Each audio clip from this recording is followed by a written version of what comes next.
ఓం నమః శివాయ. ఓం శ్రీమాత్రే నమః. మహాలయ పక్షాలు.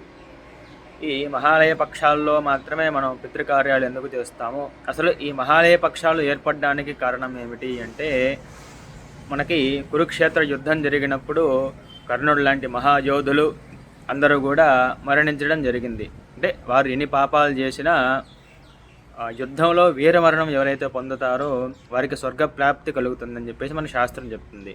అలాగా ఈ కర్ణుడు స్వర్గానికి వెళ్ళిన తర్వాత అతనికి బాగా దాహం వేసింది. చుట్టుపక్కల ఎక్కడ చూసినా కూడా ధనాలు, అలాగే బంగారము, వజ్రాలు, వైఢూర్యాలన్నీ కనిపించాయి, కానీ ఒక చుక్క నీళ్లు మాత్రం కనిపించలేదు.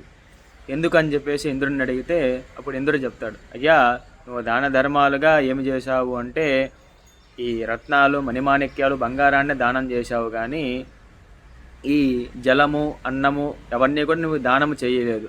ఇక్కడ కూడా ఇంకొక విషయం ఉంది అని చెప్పేసి వృత్తాంతాన్ని చెప్తూ ఉంటాడు. ఏమిటి అంటే, కురుక్షేత్ర యుద్ధం జరిగినప్పుడు కౌరవుల వైపు చాలామంది, పాండవుల వైపు చాలామంది మహావీరులందరూ కూడా మరణించడం జరిగింది. ఈ మరణించిన తర్వాత ఆ రాజపురోహితులు వచ్చి, అయ్యా చనిపోయిన వారందరికి కూడా అంత్యేష్టి కార్యాలు చేయాలి, తిలతర్పణాలు వదలాలి అని చెప్పేసి వాళ్ళ వంశంలో ఎవరైతే జన్మించి ఉంటారో వాళ్ళందరి పేర్లు కూడా చదవడం జరుగుతుంది. అందరూ సగం మంది కౌరవులు, సగం మంది పాండవుల కిందకు వచ్చారు, కానీ ఈ కర్ణుడి పేరు మాత్రం చదివినప్పుడు పాండవులు మావారు కాదన్నారు, కౌరవులు మావారు కాదన్నారు.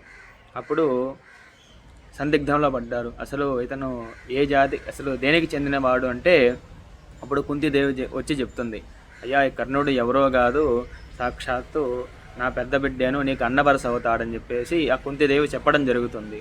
అప్పుడు ధర్మరాజు ఆశ్చర్యపోతాడు, ఎందుకమ్మా ఇన్ని రోజులు యొక్క విషయాన్ని దాచావు అని చెప్పేసి ఈ ధర్మరాజు ఒక మాట చెప్తాడు, నీ నోట్లో ఈ నువ్వు గింజంతా సత్యం దాగి ఉంది కాబట్టి ఈ తర్పణాలకు స్త్రీలంతా కూడా పనికిరారు అని చెప్పేసి ధర్మరాజు చెప్పడం జరుగుతుంది. అప్పుడు కర్ణుడు చాలా బాధపడతాడు, అయ్యా ఈ విషయం తెలిసి కూడా నాకు ఈ తర్పణాలు, ఈ తిల తర్పణాలు నాకు అందలేదు కాబట్టి నాకు ఒక వరాన్ని ఇవ్వయ్యా, ఈ 15 రోజులు నాకు కొంత వ్యవధి ఇవ్వు, నేను భూలోకానికి వెళ్ళి చలివేంద్రాలు ఏర్పాటు చేసి ఇవన్నీ కూడా తిలతర్పణాలు కూడా వదిలించుకొని నేను మళ్ళీ తిరిగి స్వర్గలోక ప్రాప్తి పొందుతానని చెప్పేసి దేవేంద్రుణ్ణి ఒక 15 రోజుల వ్యవధి అడుగుతాడు. ఆ 15 రోజులే ఈ యొక్క మహాలయ పక్షాలు. కాబట్టి ఈ మహాలయ పక్షాల్లో ఎవరైతే వాళ్ళ పితృలను గుర్తు ఉంచుకొని ఎవరైతే తిలతర్పణాలు వదులుతారో ఆ తిలతర్పణాలు వారికి చేరి వారందరూ కూడా పితృలోక ప్రాప్తి పొందుతారని చెప్పేసి మనకి శాస్త్రాలు చెప్తున్నాయి. కాబట్టి ఎవరికైతే చనిపోయిన వారి తిథి తెలియదో, నక్షత్రం తెలియదో వారందరూ కూడా ఈ యొక్క మహాలయ అమావాస్య రోజు వాళ్ళకి తిలతర్పణాలు వదులుకోవచ్చు. అందుకే ఈ యొక్క మహాలయ అమావాస్యని గజఛాయ అమావాస్య అని చెప్పేసి పిలుస్తారు. దీనికి విశేషం ఏమిటయ్యా అంటే, ఈ గజఛాయ అమావాస్య రోజు ఇంద్రుడు తన ఐరావతాన్ని ఎక్కి మనం భూమి మీదకి వచ్చి చూస్తాడనమాట. అప్పుడు ఈ భూమి మీద ఏనుగు లాంటి నీడ పడుతుంది. ఈ నీడలో ఎవరైతే పితృకార్యాలు ఆచరిస్తారో వారందరూ కూడా స్వర్గప్రాప్తి కలుగుతుందని చెప్పేసి మన శాస్త్రాలు చెప్తున్నాయి. కాబట్టి మనమందరం కూడా ఆలస్యం చేయకుండా మన ఎవరైతే చనిపోయిన పితృదేవతలు ఉంటారో, మన బాబాయ్ కావచ్చు, ఎవరైనా కావచ్చు, వారందరిని కూడా గుర్తు పెట్టుకొని ఈ మహాలయ పక్షాల్లో ఏదో ఒక రోజు వారికి తిలతర్పణాలు వదిలినచో వారందరికీ కూడా ముక్తి కలుగుతుంది. అలాగే అది కూడా మన ధర్మం అన్నమాట.